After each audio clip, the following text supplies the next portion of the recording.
કેમ છો મારા વહાલા વિદ્યાર્થી મિત્રો? આજના આ વિડીયોમાં આપણે જોવાના છીએ ધોરણ 12 ઇતિહાસ વિષયના વિભાગ ઈ માટેના મોસ્ટ ઇમ્પોર્ટન્ટ પ્રશ્નો, જે તમારી ખાસ બોર્ડ પરીક્ષામાં પૂછાયેલા પ્રશ્નો છે તે દરેક પ્રશ્નોને આજના આ વિડીયોમાં જોવાના છીએ. તો ખાસ વિદ્યાર્થી મિત્રો, આ વિડીયોમાં જેટલા પ્રશ્નો આપું તે દરેક પ્રશ્નોને તમારે પાકા કરી લેવાના છે.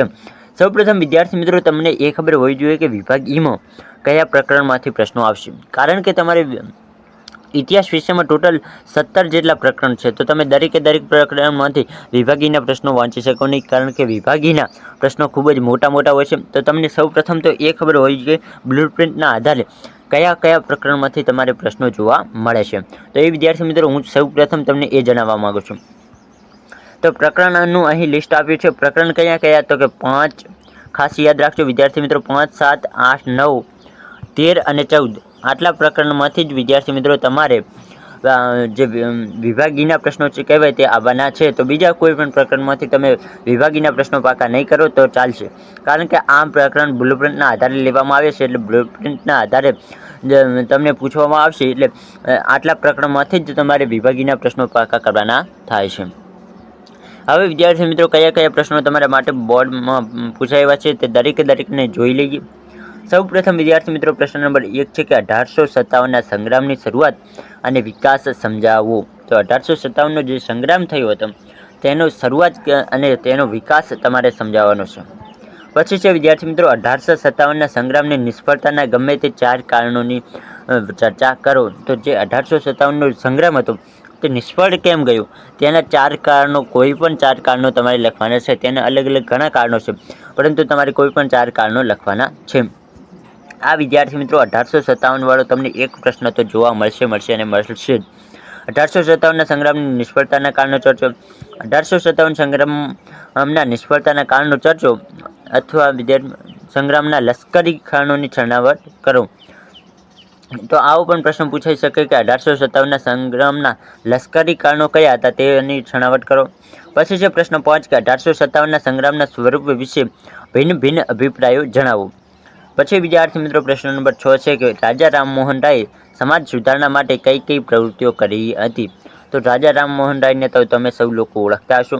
તો તેમણે સમાજ સુધારણા માટે કઈ પ્રવૃત્તિઓ કરી હતી તેને તમારે વિદ્યાર્થી મિત્રો લખવાની છે.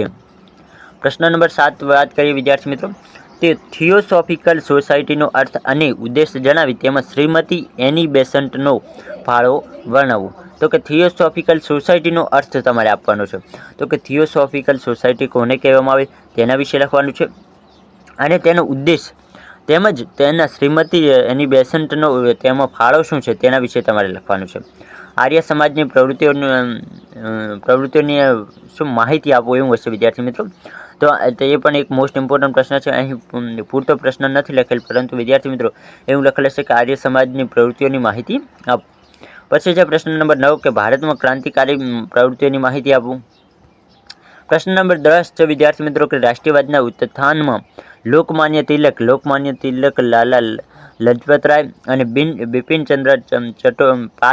બિપિનચંદ્ર પાલનો ફાળો સમજાવો. તો વિદ્યાર્થી મિત્રો, આપણે એક મોસ્ટ ઇમ્પોર્ટન્ટ પ્રશ્ન છે. પ્રશ્ન 11ની વાત કરીએ તો કે વિદેશોમાં ક્રાંતિકારી પ્રવૃત્તિઓની વિગતો દર્શાવો. તો કે વિદેશોમાં ક્રાંતિકારી પ્રવૃત્તિઓની વિગતો તમારે લખવાની છે.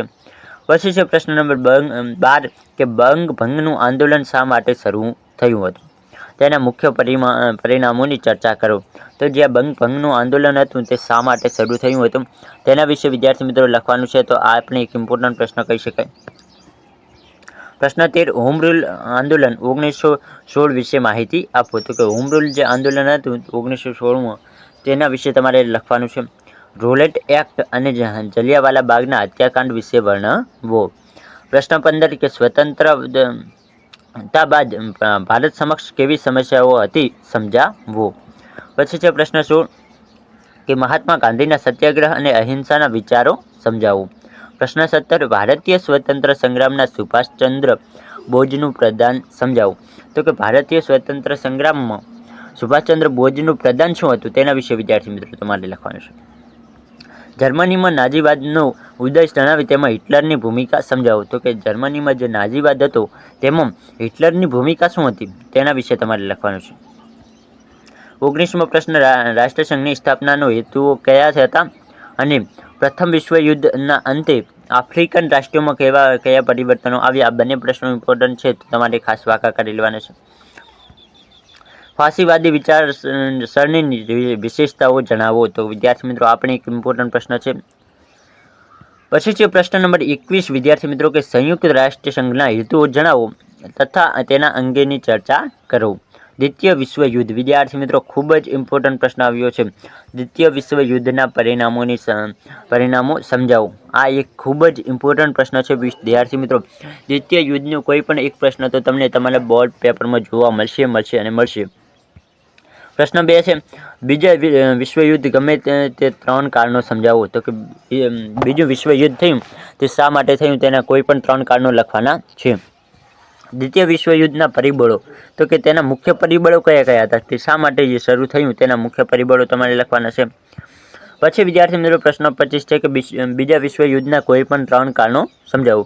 તો આ ત્રણેય પ્રશ્નો આમ તો એક જેવા છે. તમારે મેન મુખ્ય તમારે શું પાકું કરવાનું કે દ્વિતીય વિશ્વયુદ્ધના પરિણામો અને દ્વિતીય વિશ્વયુદ્ધના પરિબળો બંને પાકા કરી લો તો તમને બીજા પ્રશ્નો બંને આવડી જાય.